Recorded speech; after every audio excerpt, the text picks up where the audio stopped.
Boardroom Bound, Episode 76, Why Venture Capital is the Best Way to Land a Board Seat, with Henry Kaestner.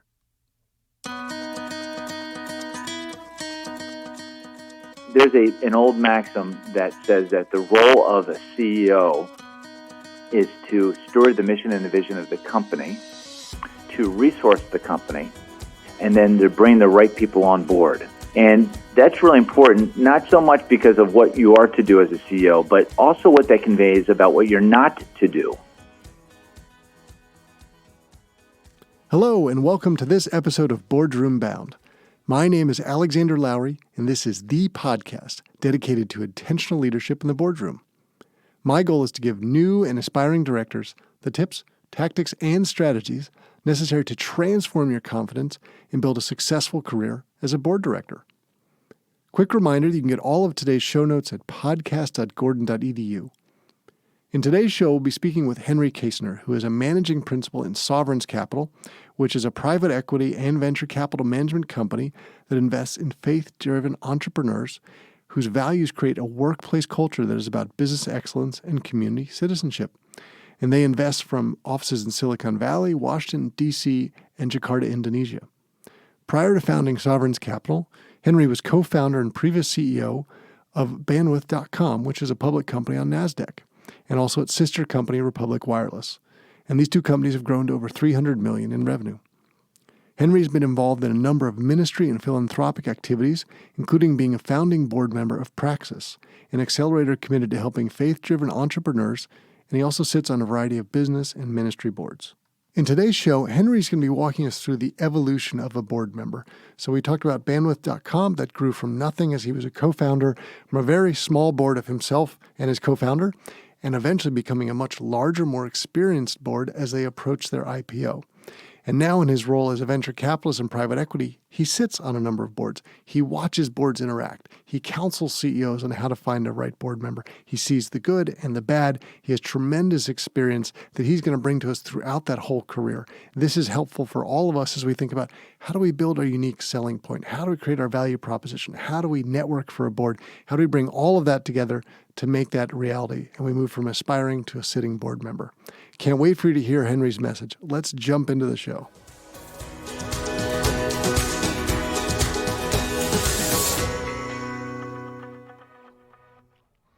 Henry Kaestner, delighted to have you on the Boardroom Bound podcast. Alexander, it's a treat to be with you. Thanks for having me on. Well, no, we've been talking about it for quite a while, and I'm thrilled for our audience because you bring such a wonderful, rich, and I'm going to say unique perspective today. So someone who has been on a board, someone who has helped boards pick out the right candidates, someone who has actually picked them yourself, and the value-focused company that you have for finding them means I think you're probably going to talk about the highest quality and caliber of people getting in the room. So I think all of this together will serve our audience well. And I would love if you could just give a little perspective, because before you started at Sovereigns Capital, and we're doing all of this with various boards, you had the one board you're working on for the public company. Could you give us a little bit of background? That was probably your first board role, I'm guessing. Yes, it was. We started, my business partner and best friend and I started a company called Bandwidth back in 2000. And that was the first corporate board I was ever on with any type of attempted governance. There have been some other entrepreneurial ventures I'd had, but as a sole proprietor. We started out Bandwidth, and it was for the first 12 years or so, David and I were the only board members. During that time, I did go on a board, a number of different boards for some ministries, not-for-profits, and had some experience. But it wasn't really until I became an investor that I got much more extensive experience being on a board of a business. And the company that you were running at that point, Bandwidth, was, as it grew and developed, became a public company. It was on the NASDAQ listed. That's right. How did the board grow and evolve? So you talked about the early days. It was just a couple of you, and you probably became more professional, became a lot bigger. How did that happen, and what were the lessons you learned about building a board as you went through that? Well, for the first 12 years, it was just David and I. I think that we'd received some counsel along the way that was good counsel, that it'd be good for us to build out a larger board of directors. But we didn't. One of the things that so many entrepreneurs will run up against is really the concept of control. And that's really important for good reason. And so for that, because David and I never took in any type of outside venture capital as we were starting the company, we didn't didn't have the type of outside pressure to make sure that we had a board. Now, we did want to make sure that we surrounded ourselves with people who could help us to avoid some of the pitfalls we might otherwise get into. So we had a pretty rigorous board of advisors. But in terms of actual governance, it wasn't until we took in an institutional investment about 12 years in that enabled us to make an acquisition from a company called Carmichael Partners, where we brought Brian Bailey, actually first his partner, Kevin Martin, on board. And then it was the three of us. And we chose Kevin, and then he ended up handing the reins over to his partner, Brian Bailey. We chose Kevin and Brian because they were capital partners with us, and as they came on board with real skin in the game, they wanted to be able to have a seat at the table.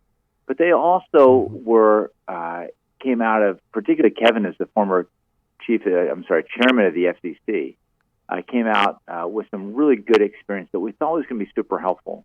We chose our capital partner, I think, very, very wisely, and I think the time really bore this out, that not only were we going to be bringing them on board to be able to help us to get the capital on board, to be able to make this acquisition, but that Kevin and then Brian's experience in telecom would bring something to the table we didn't already have. And in this case, there's a lot of regulatory experience and big telco strategic experience. So that was the first thing we had. And then as we started thinking about going public a couple of years before we did that, and we've been public now for about 18 months, we realized that we needed to have much more of a diverse board beyond just the three of us. And that's when we went ahead and broadened that out quite a bit.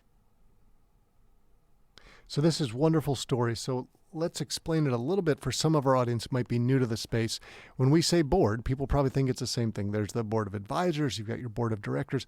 And in the startup space, board of advisors, like you said, is very common in the early stages. I've got several startups where I'm working with where it's sort of as and when needed. It's a little less formal, but as you grow and mature, you're building your board of directors. And can you talk to us about your sort of diversifying? That's such a common term we hear about boards now. You are probably looking for very specific skill sets, like you just said, this former regulatory leader who knew what they were looking for. Can you paint a picture what sort of other specific types of skill sets you were looking for? Because we talk with our audience a lot about you need to have your unique value proposition. What's your niche that you'll get known for to get added onto a board? Well, for us, when we wanted to have a more diverse board, we wanted to have more people on the board. We wanted to be able to have more of a conversation. We wanted to have different people that had more input. We knew that that as we went out and did a roadshow and we invited members of the public to participate in our company, that they'd want to see multiple people who had voices in on the direction of the company. So we went out and we brought on board a guy like Doug Suriano. Doug came in with a great background and experience at Oracle and then TechElect, was a local person, very much shared our values. From the very beginning of Bandwidth, we were a faith-driven enterprise.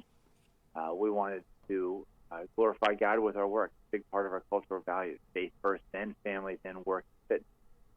And so we wanted to bring on board people that would share and really understand really what drove us, most importantly, but then also have different areas of experience that would complement the gifting and experience and the talents that David and I had. And so today the board still isn't very large, but it's David, who was my co-founder and is the current chief executive officer. John Murdoch was one of our best friends. We brought on board as a general counsel about a dozen years ago, and then he became president of the company.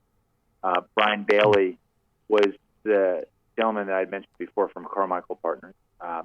And then Doug Suriano, and then the last one is Luke Roush. As we came upon the 1-year anniversary of going public, there's different balances that you need to have between insiders and outsiders on your board. So Luke Roush, who's my partner at Sovereign Capital, took over on my board seat, so we had the right balance of insiders and outsiders, since I continued to have a large size of large investment in the fund. In the company. And this is really instrumental for people listening, Henry, because there's a perspective that, you hear a headhunter might be a good way to get a role, but the reality is most people are getting board seats because they're well networked and the individuals involved. Can you talk a little bit more about how you found those right people? Maybe did people approach you? How did the networking experience happen? Well, Raleigh-Durham is a great technology hub. It's not as big as Silicon Valley. It may not be as big as Boston, but it's a with Research Triangle Park, it's a pretty significant population of great technology companies. And Bandwidth, as it grew, became the type of company that more and more people knew about. We were employing more and more people. And over the time, of course, that creates great networking opportunities. Much of the time that David and I would speak, we would speak on the subject of culture, corporate culture, and in particular our faith and how that manifests itself in the business. And that's a great way for other people who share that same type of worldview and for whom faith is a big value for what they do personally and professionally, to come out and say, hey, I got to tell you, I listened to your talk, and I share the same faith and same type of background, and I want to be involved in an enterprise that endeavors to love on its employees and its stakeholders in a way that points to something greater than just the manufacture and distribution of widgets. So that's how we ended up finding Doug Storiano, for instance. And I think that that type of networking, and then being able to talk about your story, is super important. I think that people gravitate to why a leader does what they do. And so somebody who's listening to this podcast might try to understand, gosh, why or how do you go about doing network? Well, that's building relationships. And in building relationships when you're a leader, the most important question that anybody might ask you, or that you might be prepared to answer, isn't what you do or how you do it in your business or enterprise. It's why you do it. And in our case, as you've undoubtedly gathered by now, our faith, our personal faith, is super important, and it guides us with what we do.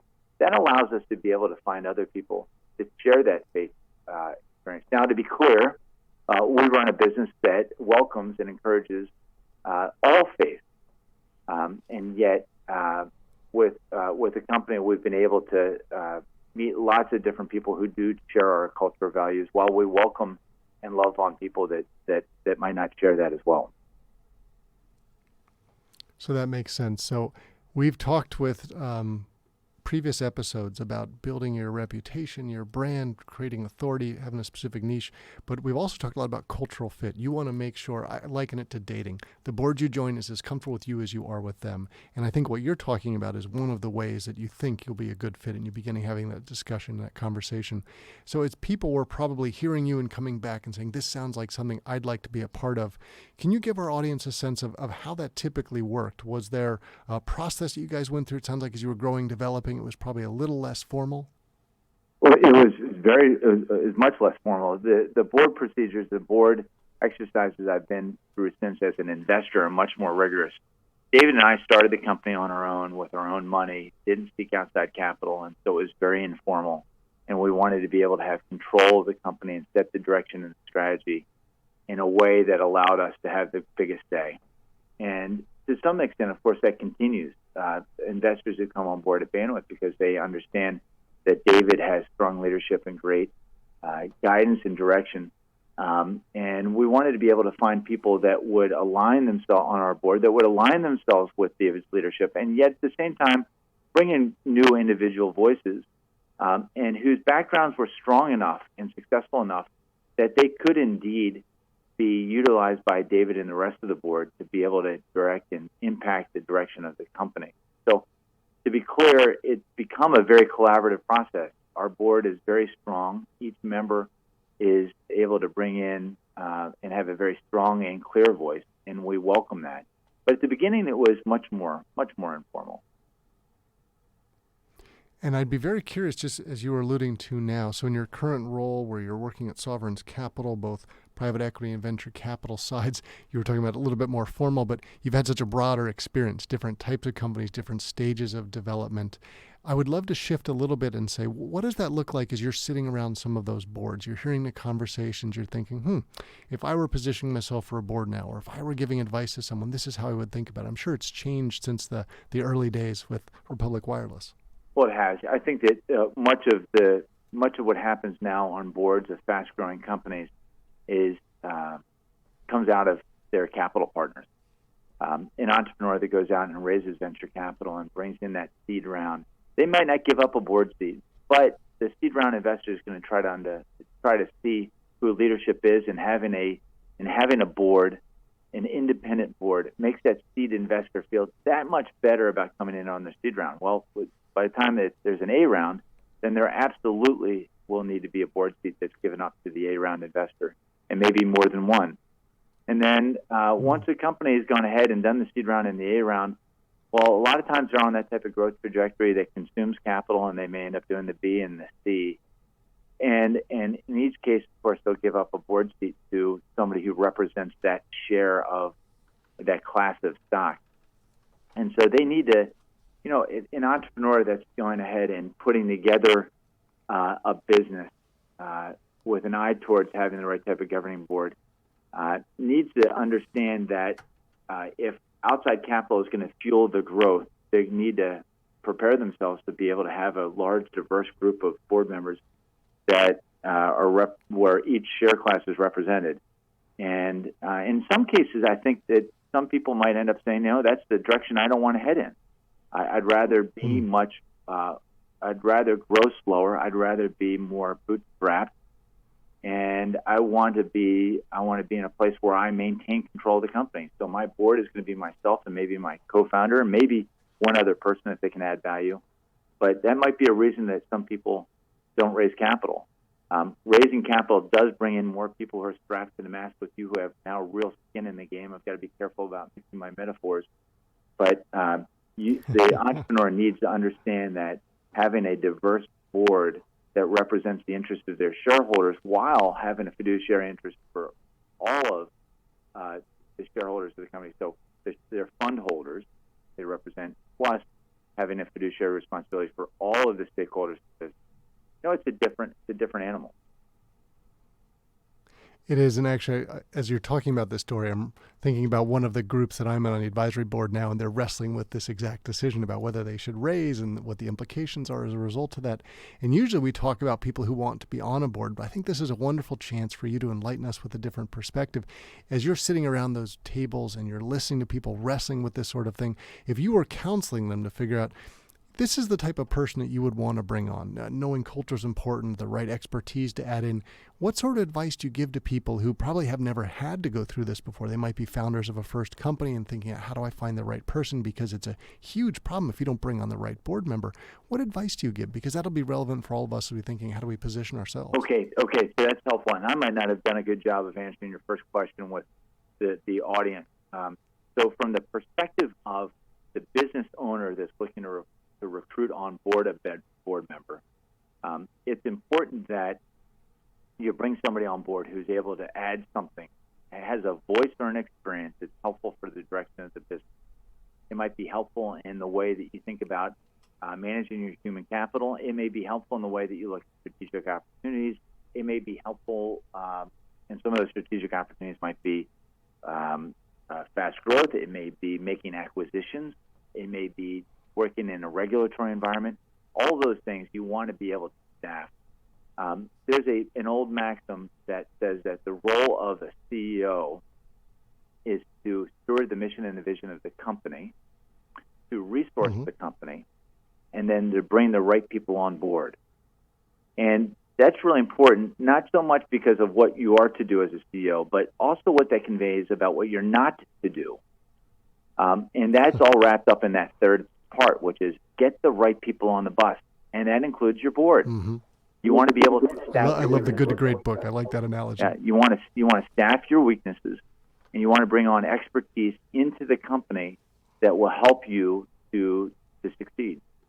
Now, I think I did a bad job of answering your question before. Well, let me further that a little bit if I can. One of the other things that is important for the entrepreneur, the business owner, as they contemplate bringing on board a board member, and this is good for a prospective board member to consider, because this is what a good business owner will be looking at, is to be able to understand not just the gifting that person brings on board and their experience, but how they play in the sandbox. How do they work with others? Some of the very best people in an industry that might have the expertise you're looking for may have been sole proprietors and are used to just kind of running the ship. Is a different skill set between being an entrepreneurial CEO with success and being a great board member. You need to be able to play well in the sandbox with others, and you need to have the right type of bedside manner. As a business owner, you're going to be looking to bring on board somebody who's not afraid to be able to share their opinion, but is able to do it in a respectful way that's able to reinforce your position as leader, not in a way that shies away from being able to ask challenging questions. But you want to be able to make sure that the person's able to do it in a way that is winsome, in a way that you look forward to your board meeting. Checking references from prospective board members is super important. I see lots of young companies making the mistake of bringing on board somebody on their board because they've got a great resume or they've had great success in their industry, and they think that will play well in a future funding round or an external optic. And that should not be the primary. The primary is when things are potentially difficult at the board or in these quarterly board meetings, is this somebody I'm going to get life from by co-laboring with? That's super important, and oftentimes that is missed. And that's a mistake that a lot of entrepreneurs make along lots of things, not just in hiring board members, but in hiring senior executives. One thing, by the way, that I do, and maybe we should do this with hiring board members as well, is going out to dinner with them and their wives or their husbands, if this is a woman board member you bring on board, before you bring them on, just to get a sense for what they're like as a person. That's super important. Now, from the flip side, as an aspiring board member and somebody that has some skills and expertise, and as you try to understand which boards to join, doing the reverse of all that is super important.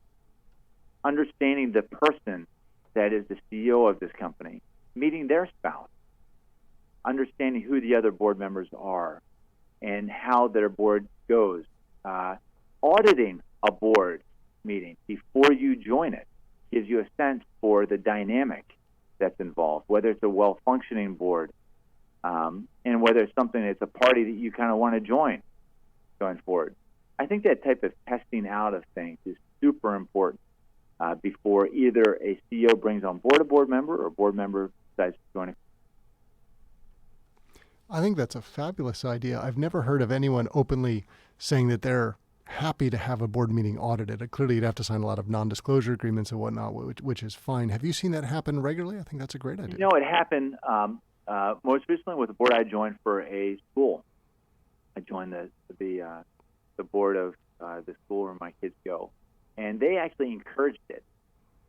And I thought that was super impressive. It gave me a chance to understand how the board meetings went. I came to understand that they go a little bit longer than I'd like, but that was all right. And what I've come away from that thinking that that's something that I should be encouraging all of my portfolio CEOs to do as well. And yes, you'd want to make sure that the right non-disclosure was in place.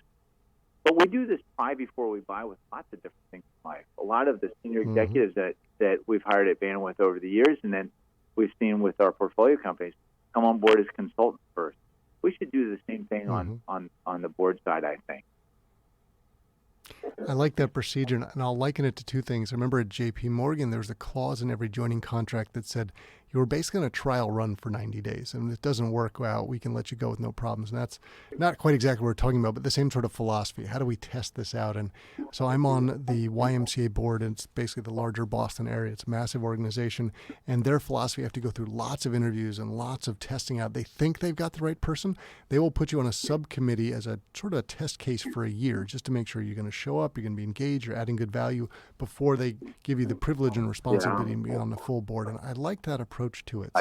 I agree with you that try before you buy is a wonderful model. I think we're all testing that out. But I hadn't heard of people openly advocating for an audit position. I have heard of people who have been involved in boards almost in an internship-like role. They are there learning, growing, developing. They're not voting. They don't have fiduciary responsibility, really positioning their CV to say, I've been there and I've tried it out. So I like the way that you're advocating that there.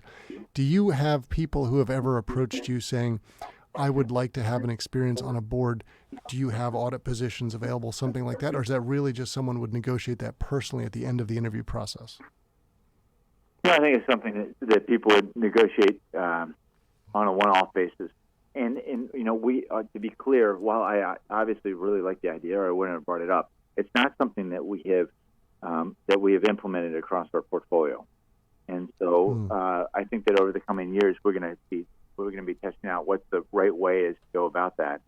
But again, I just can't underscore again how important it is, and undoubtedly your guests, all your guests, kind of touched on this, but how important it is that you have a well-functioning board of people who get along and enjoy being with each other. When you can get that type of engagement, then as a CEO, you have so much more of an opportunity of being able to hand off leadership on projects to other board members because they get life from being on your board and being involved in your organization. If they instead dread the board meeting, then they're not engaged. They're not thinking about the business in the shower and on the way into work, and you've missed something. And whether it's a personality test, I love what you just shared about the YMCA. Whether it's a personality test, we use something called Know Your Strengths here, or it's Myers-Briggs or something like that. Taking the extra time to make sure you choose the right board member is just super important. I agree with that. And one of our previous guests, Doug McGray, was talking about find a board where you're incredibly excited, not only about the people you're working with, but the organization you're working with. So Bandwidth, for example, people that shared the values of your company. You're going to be so engaged, and you're going to be bringing your best self to all of the meetings that you will naturally do so much of a better job than if you took a board role that was a job per se and felt like a job. And I think that's a good value because especially your first board role is essential for your future success and your network and how that grows and develops. So I think that's great guidance for all of us. Yeah, and further to that, I think that a good question might be, what gets you fired up about trying to solve the problem that our company or our organization is trying to solve? And if the person can't respond with some sort of visceral emotional reaction about really finding life in that and purpose in that, then I think that that's a bad sign. That's a very good point. Now, Henry, can we do a flip side here as sort of, again, lessons learned for our audience? Have you seen anybody that's been going forward for a board role, whether it's at Bandwidth or other places where you're going through the process, and there have been some mistakes, some missed opportunities that sort of knock them out of the box? Are there anything that rises to your mindset of summaries of like, here are lessons learned I would recommend, make sure you don't do this? We've talked about almost the dating approach and trying it out, but whether it's knowing how to ask the right questions or engage in the right way. Yeah, I've seen some dysfunctional boards in some of the companies that we've invested in, and in each case, I think that it comes down to the CEO of the company wanting to take money in from an investor that gave them the best terms and the less dilution, and didn't understand and really endeavor to diligence what else that investor brought to the table to include their board seat. I've seen some board members not behaving well. In each case, they were the kind of lowest bid, if you will, if you think about bidding out for sort of a construction project. They would come in and say, we'll invest at your company at the best terms that were the most favorable for the CEO. And yet, for the next 4 or 5 years, they weren't great. Maybe they came in on the wrong price or cheaper price because they didn't understand the industry, and because they didn't understand the industry when they came on board, they didn't add a lot of value on the board. The mistakes that I have seen have largely come from a CEO not interviewing the board member well. And I guess you could say that some of that responsibility extends out to other members of the board. If you are sitting on the board today, a 5-member board of a company that's growing quickly or in a not-for-profit organization that's growing rapidly, and you understand it's time to broaden out the board, encouraging that CEO to be really thoughtful about who would come on board and making sure other board members interview that person before they come on board is really important. That's an obvious one on a not-for-profit side. It's less obvious when you're raising money in a corporate environment and there's so much pressure to take the deal that is otherwise seemingly in the best interest of both the CEO and the people who came on board and invested in earlier rounds. Because everybody then is on the same side of the table and nobody wants to have more dilution. But I think that today's boards of entrepreneurial and fast-growing companies need to take a more active role in making sure that they are choosy about who comes in, not just on the investment side, but on the board side, even if it means taking the bid that is maybe doesn't have as good terms as the other one. Because I tell you, I've been on so many boards where it's just agony sitting through and hearing the bickering and knowing that the questions that the board members are asking are not well informed and are really draining the life out of the CEO. And that's just bad for everybody. That's interesting. And the analogy I'll give for our audience is the easy way to probably think about the show Shark Tank. And you imagine there's the 4 sharks there. You might like some more than others. You might be thinking, well, I'd really like maybe Mark Cuban to be the one who's on my board. But if he doesn't give me his offer as good as the next guy down the line, well, I might have to take the other guy's money. And what you're actually saying is make sure you think strategically and long-term about it, which is your board placement. How do you get the right people on? And that makes sense, right? So Yes. you have a group that gets together, let's say once a quarter or once every other month. They've got a short period of time to make some very big and important decisions. You want to make sure they're functioning really well. Indeed. Great illustration. And Henry, so when I think of the space that you're in, fast-growing companies, new companies, tech is really hot. It's really interesting. And for a lot of people, they might be thinking this is probably the best area where I can probably cut my teeth, get the first board role. People are, I don't want to say more willing to take chances, but more willing to look at a background and say you're a good fit, even if you haven't been on a board before. Because the big question for all of us is how do you get a board without experience? How do you get experience without being on a board? So for a lot of people, they might be wrestling with how do I get that first opportunity? And I imagine someone in your position is often assessing candidates who haven't been on a board before but might be a good person to be on one. How would you recommend someone go about overcoming that obstacle? Okay, so this is through the vantage point of I want to be on a board. How do I get to be on a board? And how do I get board experience without having been on a board? I think it's really important that all of us endeavor to be excellent at whatever we do. And when you're excellent at something and you care and have a personal mission about solving a problem that you see in society or in the marketplace, when you do that, you're going to be naturally drawn to companies and organizations that are also trying to solve that problem. And when you show that you are excellent at that, then you should be attractive to other people that are also in that sector. And that's what you want to be. You don't want to. Nobody wants to be on a board. You shouldn't want to be on a board just because it looks good on your resume, or because it seems like the next logical thing for career advancement. You should be aligned towards what do I need to do to solve the problem that I feel is on my heart, and how do I do that super well as an operator, and then how do I align myself with other organizations that are also in the space trying to do the same. And one of the things that I think is super helpful is if, say, you're in a sector, say for one reason or another, you care deeply about artificial intelligence, and that's been a place that you've been in, and you think that at some point in time you'd like to be on a board of a company that's involved in artificial intelligence.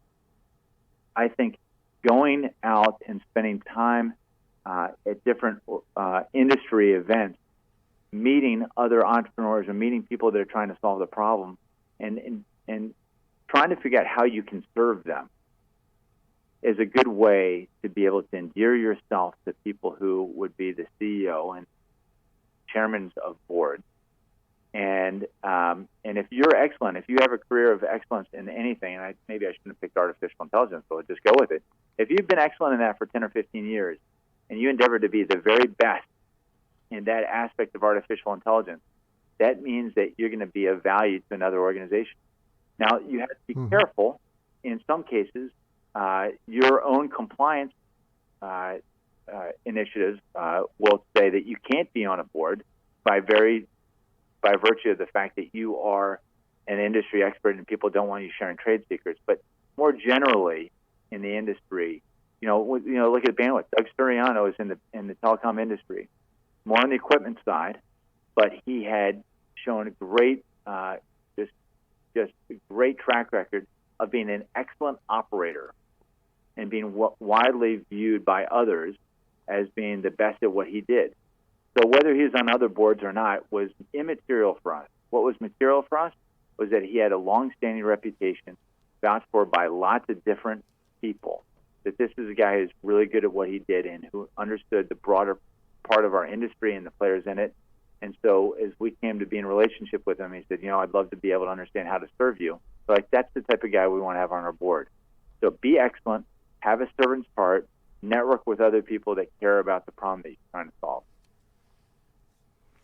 That is a wonderful summary, Henry. I can't think of a better way to wrap up the show. That is a great message to take away. And I think all of our audience would clearly understand that you are an investor in companies whose leaders' faith and value create a workplace culture that is about business excellence and community citizenship. I think that has really underpinned everything you've brought today. And I think the warmth and the energy you're clearly bringing to the boards you're working on flows through. So I imagine there'll be some people listening to this who will want to be in touch, to follow up, to see what you are doing and learn all the great work you're doing. I know, for example, you guys have a very popular podcast.